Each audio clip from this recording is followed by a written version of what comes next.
Amen. Alléluia, que le Seigneur est bon et merveilleux.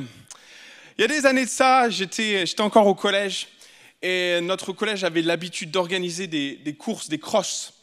Et cette année-là, nous étions à peu près 150, je ne me rappelle plus exactement les chiffres du nombre qu'on nous étions, mais nous étions plusieurs collèges réunis.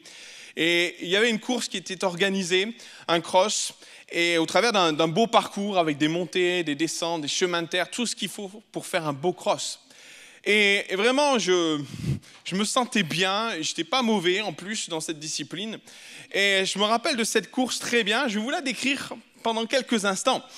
On démarre la course, parfait, plus d'une centaine à démarrer, puis je me sentais bien, vraiment.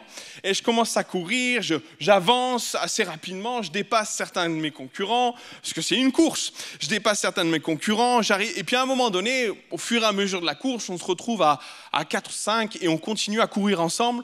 Et puis à la fin de course, les 4 ou 5 commencent à se dissocier, les meilleurs commencent à accélérer, ils commencent à partir. Moi, je crois que j'étais 4e dans ce groupe-là.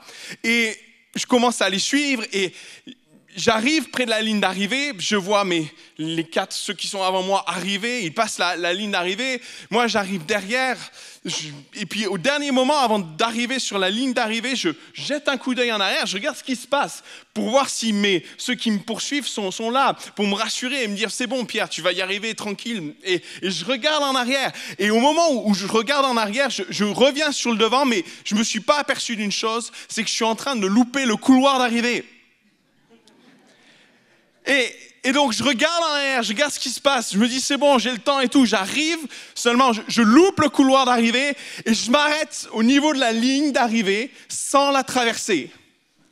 Bien sûr, fatigué, essoufflé, je me relève et je me rends compte que je n'ai pas traversé la ligne d'arrivée. Par contre, ceux qui sont derrière moi, eux, ils s'engouffrent dans le couloir de l'arrivée. J'étais 4e, j'ai fini 30e.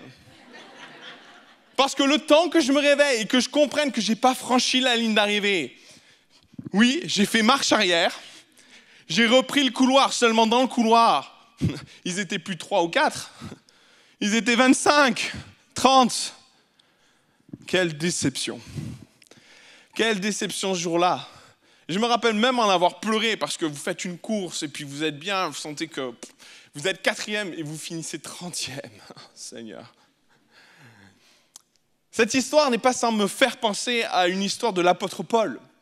Dans Philippiens chapitre 3, versets 13 et 14, Paul parle de quelque chose, d'une course. Souvent, Paul fait allusion aux courses. Souvent, Paul fait allusion et fait un parallèle entre ce que l'on peut vivre dans notre foi, dans notre marche avec Dieu, et ce que Paul voyait dans les stades, lorsqu'il voyait ces coureurs, ces sportifs faire les courses. Et vraiment, Philippiens chapitre 3, verset 13-14 est le reflet de ce que j'ai pu vivre et peut-être un enseignement pour nous ce matin. Philippiens chapitre 3, verset 13 et 14 dit simplement ceci: « Mes frères, mes sœurs, non pas que j'ai encore saisi ou remporté la course, mais je fais une chose. Je fais une chose importante, oubliant ce qui est en arrière et me portant vers ce qui est en avant. Je cours vers le but, je cours pour remporter le prix de la vocation céleste à laquelle Dieu m'appelle en Jésus-Christ. » Vous voulez bien le relire avec moi ? Mes frères, mes sœurs, non pas que j'ai remporté la course ou remporté le prix encore, mais je fais une chose, oubliant ce qui est en arrière, et me portant vers ce qui est devant, je cours vers le but pour remporter le prix de la vocation céleste de Dieu en Jésus-Christ.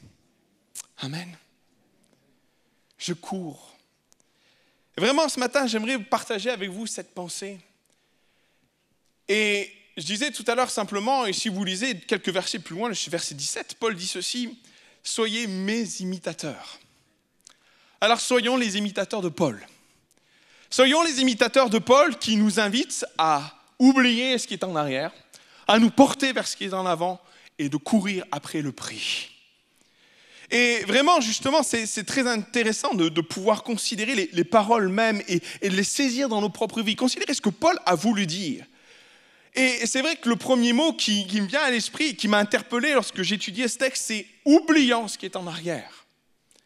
Qu'est-ce que tu as bien voulu dire, Paul, par « oublier ce qui est en arrière » ? S'il y a bien une chose qui est claire, il est vraiment difficile d'oublier. Je ne sais pas si vous avez vécu peut-être des choses difficiles ou des événements particuliers. Bien souvent, les bons moments, par moments, nous passent à la trappe dans nos souvenirs. Certains bons moments restent marqués, en effet, mais ce qui nous marque le plus, ce sont peut-être des temps difficiles, ce sont peut-être des épreuves ou des difficultés, ce sont peut-être des conflits, des confrontations, peut-être des fois où, comme moi, lorsque j'ai loupé ma course, ça m'a marqué. Des événements qui, peut-être, qu'on aimerait tout simplement oublier. Et vous avez fait peut-être ce constat que j'ai fait moi-même, qu'il est difficile d'oublier. Qu'il est difficile d'oublier.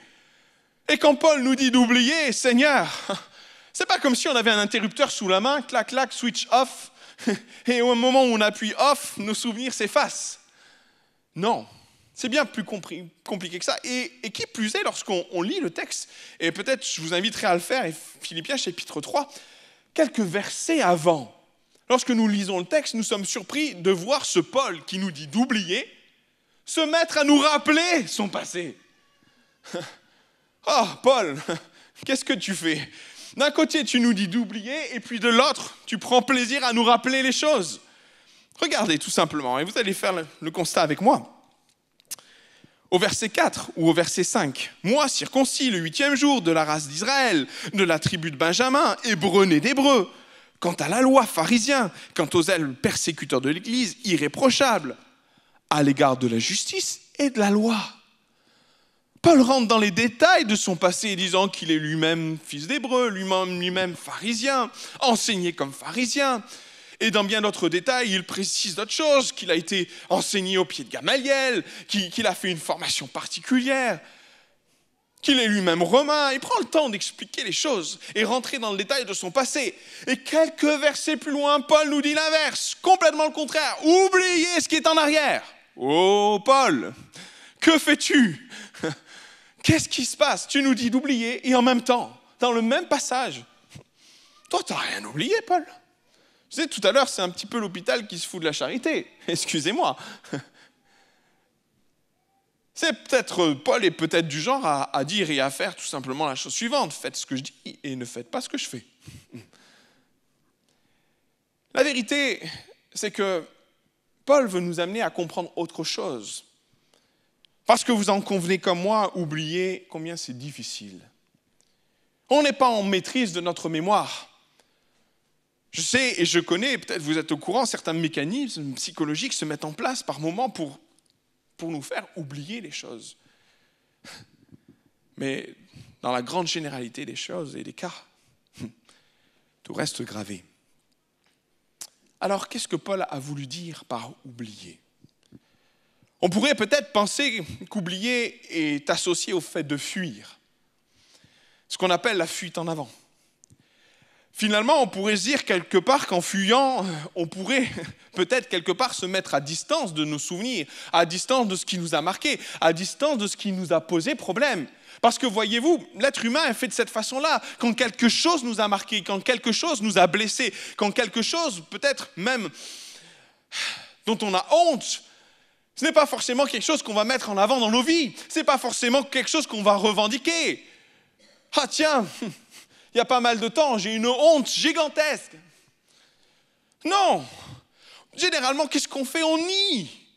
Ou on essaie d'éviter d'en parler. Ou on essaie de mettre cela en avant. Et vous savez, ce qui est particulier, c'est que Paul n'est pas non plus dans une fuite en avant par rapport à son passé. Puisque comme il est décrit dans ce passage-là, Paul n'oublie aucun détail de son passé. Oh oui, hébreu, oui, benjamite, oui, pharisien. Et quel pharisien, persécutant même l'Église. S'il y a bien un détail que j'aurais omis, c'est celui-là. Seigneur, persécuter l'Église. Mais voyez, Paul n'oublie rien. Et même, indiquer dans sa lettre ce qu'il a été. Paul ne passe à côté d'aucun détail de son passé. Alors, que dire? Qu'est-ce que Paul a voulu dire? Est-ce que fuir est la solution? Je ne crois pas. Et je ne crois pas que c'est ce que Paul a voulu dire d'ailleurs. La plupart, et même des exemples bibliques, nous rappellent ça. Permettez-moi de vous mettre à l'esprit 2 exemples qui me reviennent. Lorsqu'on prend l'exemple de Joseph, une fois qu'il a été vendu par ses frères, vendu pour être et devenir esclave, éloigné de sa famille puisqu'il était dans Canaan, et puis transporté en Égypte, on se rend compte que 20 ans plus tard, Joseph, son souvenir est toujours aussi vivace. La douleur est encore là. On pourrait penser peut-être que le temps efface, que le temps amoindrit les choses. Par rapport à certaines choses, oui, c'est le cas, mais de manière générale, lorsque je regarde l'exemple de Joseph, 20 ans plus tard, lorsqu'il va se retrouver devant son frère Benjamin, toute la douleur qu'il a enfouie pendant ces vingtaines d'années, tout ce qu'il a accumulé au fond de lui, la séparation, le mépris de ses frères, le rejet, la tentative de meurtre, tout ce qui est associé à sa vie va rejaillir en voyant son frère. Le souvenir, la douleur va émerger en lui, au point qu'en voyant son frère Benjamin, la Bible dit que ses entrailles vont être remuées, au point qu'il ne pourra rester en présence de ses frères. Et la Bible dit que cet homme va faire, Joseph va faire une chose, il va se retirer, aller dans sa chambre pour pleurer. Tellement là, les choses sont remontées à lui, tout ce qu'il a enfoui. Non, le temps n'a rien arrêté en lui. Un autre passage. Jacob. On aime beaucoup Jacob. Qu'est-ce qui nous ressemble? Mais regardez, lorsque Jacob va voler la bénédiction de son frère, sa douce maman va lui conseiller: mon cher petit enfant, mon chéri d'amour, fuis devant ton frère, il veut te tuer. Qu'est-ce que va faire Jacob? Il ne va pas se faire prier. Il va partir, il va fuir. Et pendant des années, Jacob va vivre avec un contentieux avec son frère. Il va construire sa vie, il va se marier, il va avoir des enfants, il va multiplier ses troupeaux jusqu'au jour où il va décider de rentrer en Canaan. Et vous savez, son frère l'attend. Et lui-même le sait. Par contre, ce qu'il ne sait pas en effet, et pour Jacob c'est vraiment le cas, un travail va se faire dans le cœur de Jacob. Dans le cœur, de son frère Ésaü. Un travail magnifique va se faire, tant et si bien que quand Jacob va rencontrer son frère Ésaü a changé. Il va dire: mais le Seigneur m'a béni et je suis riche, je suis béni. Les deux frères vont se retrouver, vont s'embrasser, vont même pleurer ensemble. Quelle réconciliation magnifique. Mais avant que tout cela ne se passe, Jacob, il va marronner un petit moment. Lorsqu'il en approche, il va mettre toute une stratégie en place, il va envoyer ses femmes, il va envoyer ses troupeaux, il va faire en sorte de... quand si mon frère vous demande c'est pourquoi, vous lui direz que c'est un présent pour lui, pour mon Seigneur. Jacob, il n'est pas bien du tout. Il n'est pas bien du tout, il n'est pas en paix du tout. Avec ce qu'il a laissé des années en lui et dans son cœur, rien n'a changé. Il y a toujours quelque chose qui ne va pas en lui, il y a un problème qu'il n'a pas réglé.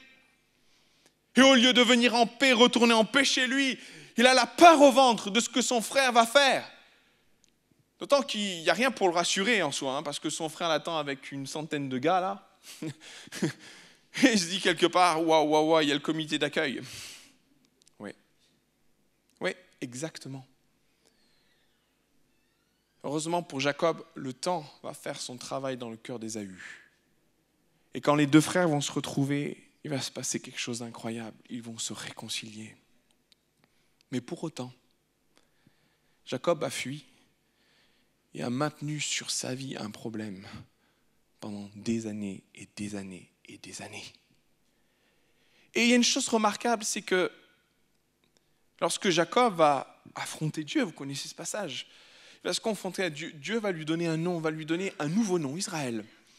Et c'est particulier parce que j'ai lu le texte, mais jamais Jacob, en tout cas, ne va se faire appeler Israël tant qu'il ne va pas avoir réglé le problème avec son frère. Comme si, quelque part, pour rentrer dans le plan de Dieu, dans l'Israël que Dieu a préparé pour Jacob, Jacob était maintenu par son passé en arrière, qui l'empêchait d'aller de l'avant, oubliant ce qui est en arrière et me portant vers ce qui est devant. Jacob ne pouvait pas le faire, parce qu'il était encore lié par son passé.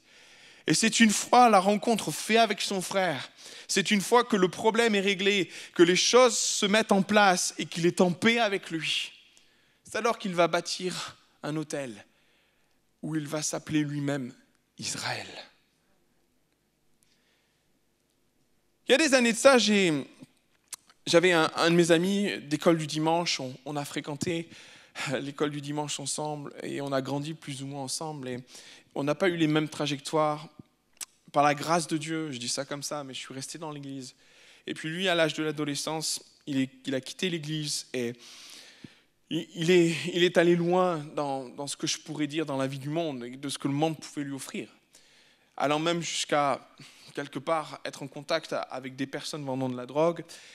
Et un jour, Dieu a fait grâce dans la vie de ce jeune homme, a touché son cœur, a touché sa vie, et toute cette vie passée, tout ce qu'il avait, à savoir les filles, les copains, les camarades, la drogue, tout ce qui faisait partie de sa vie, il l'a laissé de côté. Et un jour, il m'a dit, Pierre, pour mon propre salut, je préfère couper les ponts avec certaines personnes. Alors, de prime abord, j'ai dit ça et j'ai trouvé ça raisonnable. J'ai dit, c'est bien. Si tu en as besoin, fais-le. Et si tu penses que c'est normal de le faire, fais-le. Et pendant des années, il a avancé avec Dieu. Je pense 2-3 ans, il a fonctionné avec Dieu. Et puis il a avancé jusqu'au jour où il a rencontré d'anciennes relations à lui. Et reprenant contact avec ces personnes, il s'est laissé embarquer dans des soirées. Il a revu des copines, il a revu une copine. Et puis, il est tombé dans le péché. Et puis, au fur et à mesure, il venait à l'église, mais il était dans le compromis. Alors, il a préféré la fille. Et puis, au final, il n'est plus du tout allé à l'église. Et aujourd'hui, il est loin de Dieu. Et puis, il est loin de mes contacts. Tout ça pour dire que on peut avoir différentes façons d'oublier. Et je crois que dans la vie de cet ami, certes, il avait fait et décidé de fuir certaines choses, fuir ses relations sans pour autant régler un problème profond qui était au fond de lui. Quand Paul nous invite à oublier ce qui est en arrière, il nous invite surtout à se déconnecter, à abandonner. Il nous invite à nous détacher. Parce qu'on peut être à distance sans pour autant avoir réellement coupé les ponts dans nos vies. On peut fuir les choses sans pour autant en être complètement détaché.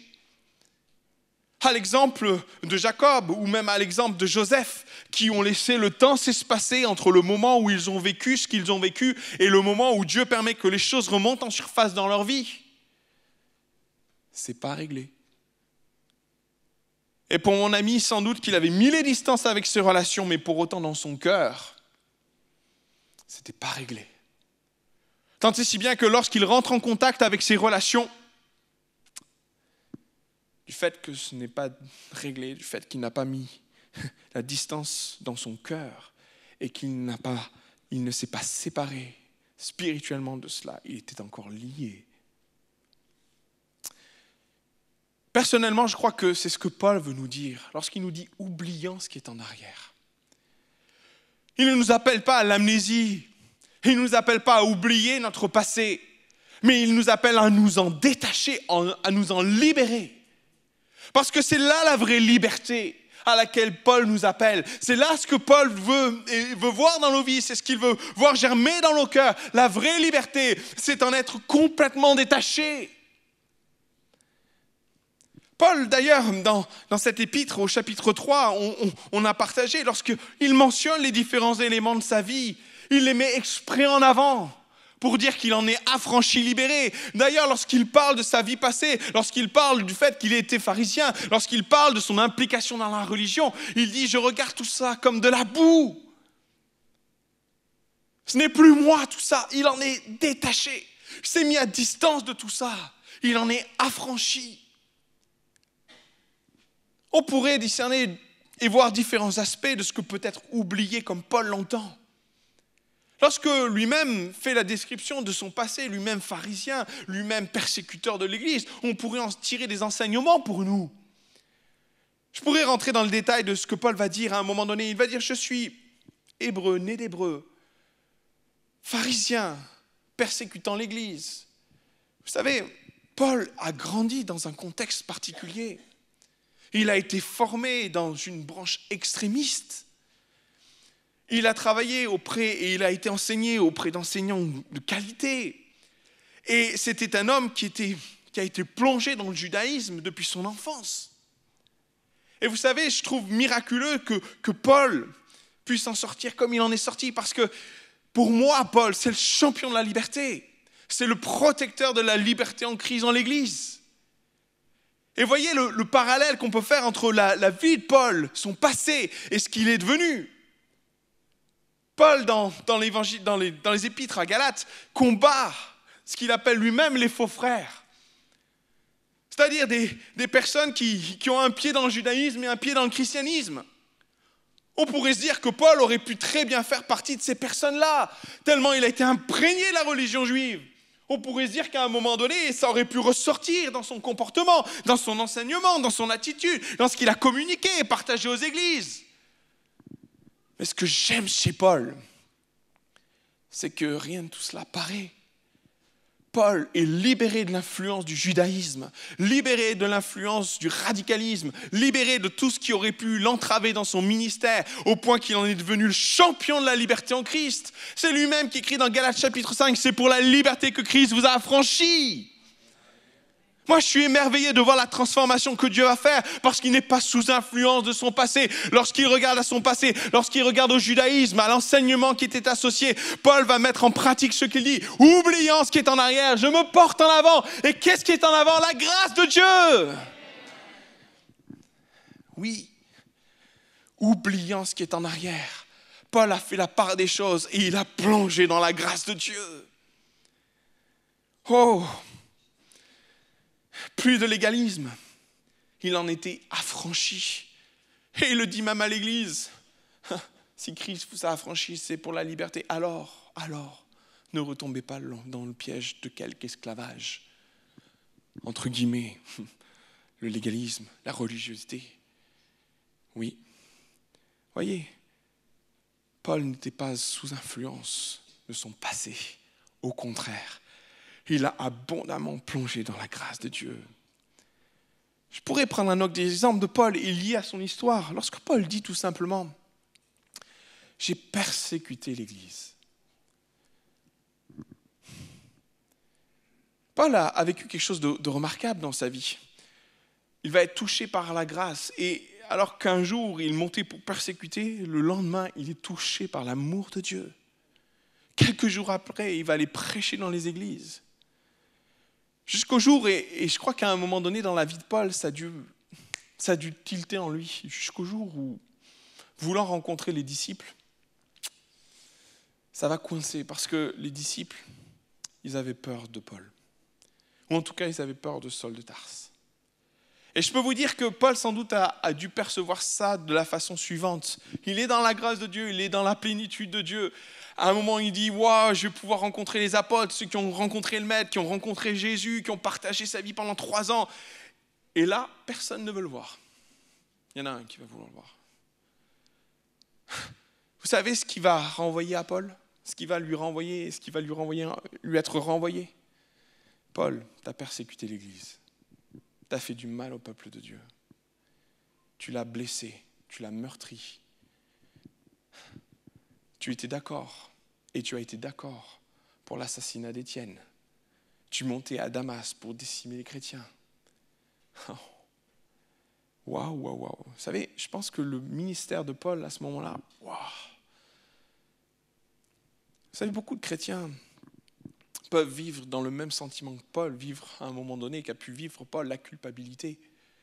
Je pense à quelqu'un, une dame que j'ai rencontrée, une personne que j'ai rencontrée qui refusait de rentrer dans les projets de Dieu, dans ce que Dieu avait préparé pour elle, parce qu'elle ne s'en sentait pas digne.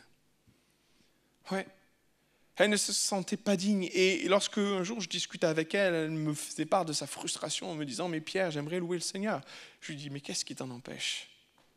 Elle m'a dit, c'est compliqué. Bon, on va se voir, on va en discuter. Et lorsque j'ai discuté avec elle, lorsque j'ai partagé, elle commence à me raconter son histoire, tout ce qu'elle avait vécu.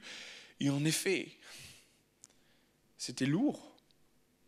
Lourd au point qu'à un moment donné, elle-même se refusait de rentrer dans ce que Dieu avait préparé pour elle. Elle refusait, elle se brimait, elle refusait de louer Dieu, elle refusait d'ouvrir la voie, d'élever la voix, elle refusait de rentrer dans la vie de l'esprit. Elle se freinait à tous les niveaux dans sa vie spirituelle parce qu'elle ne s'en sentait pas digne.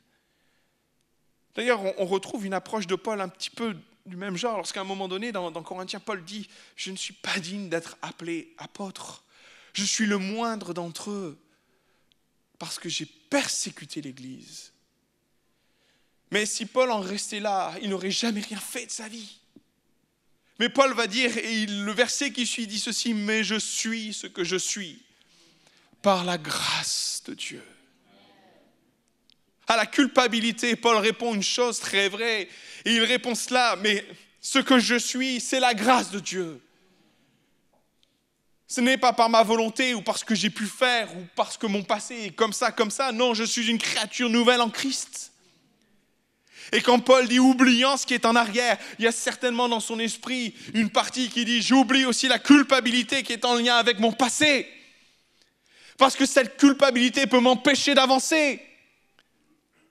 Et combien peut-être au milieu de nous ce matin ou cet après-midi sont dans le même état de cœur en disant Seigneur, j'en ai tellement sur ma vie. Il y en a tellement, j'en ai tellement fait.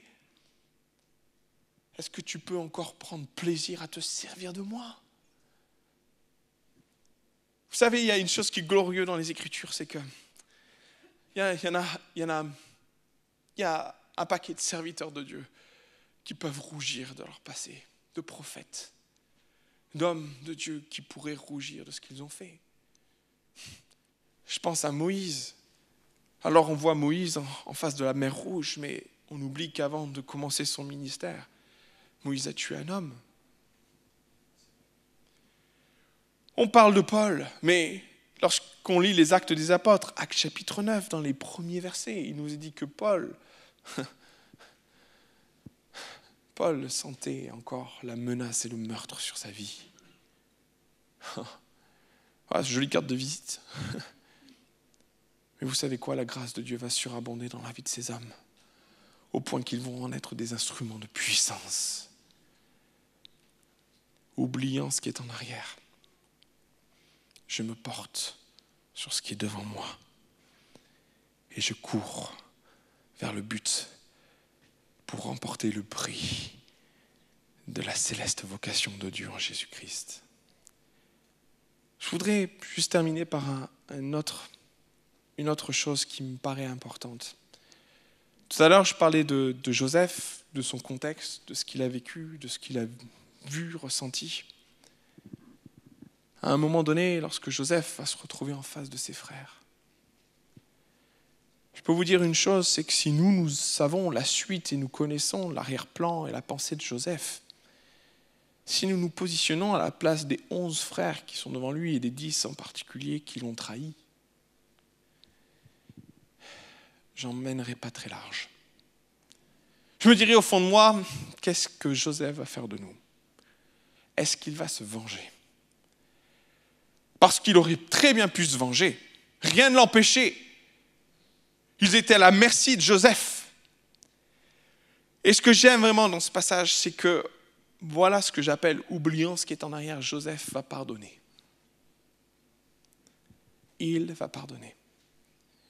Et finalement, je pourrais dire que Paul, en disant oubliant ce qui est en arrière, bien Paul est en train de nous donner aussi une droite ligne, une direction précise quant aussi à la nécessité du pardon pour avancer.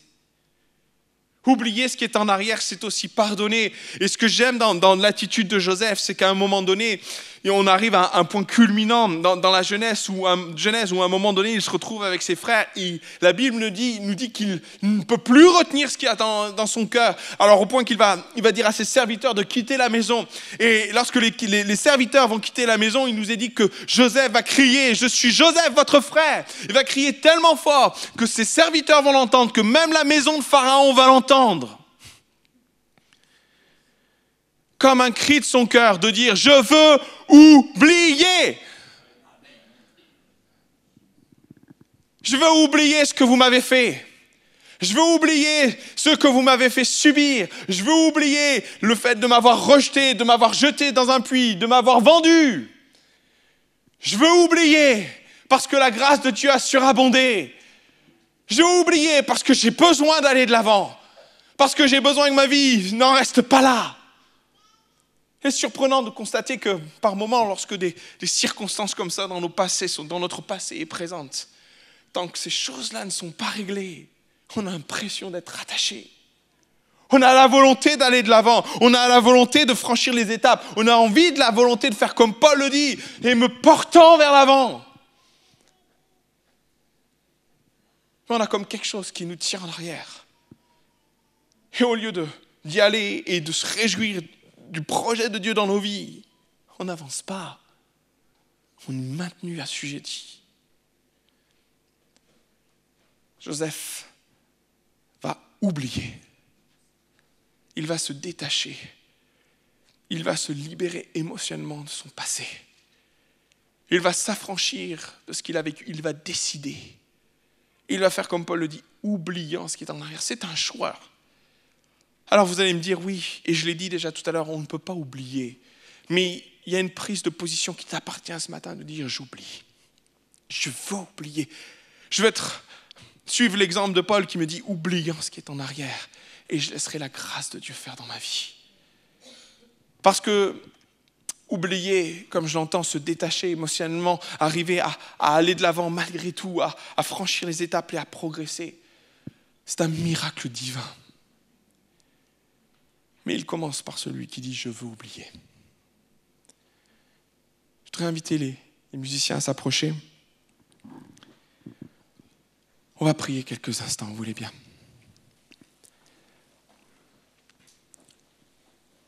Esprit de Dieu, tu es au milieu de nous dans ce lieu. Et alors que nous avons les têtes baissées,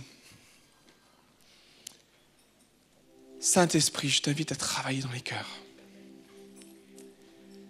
Il y a peut-être des vies qui, à bien des égards, voudraient oublier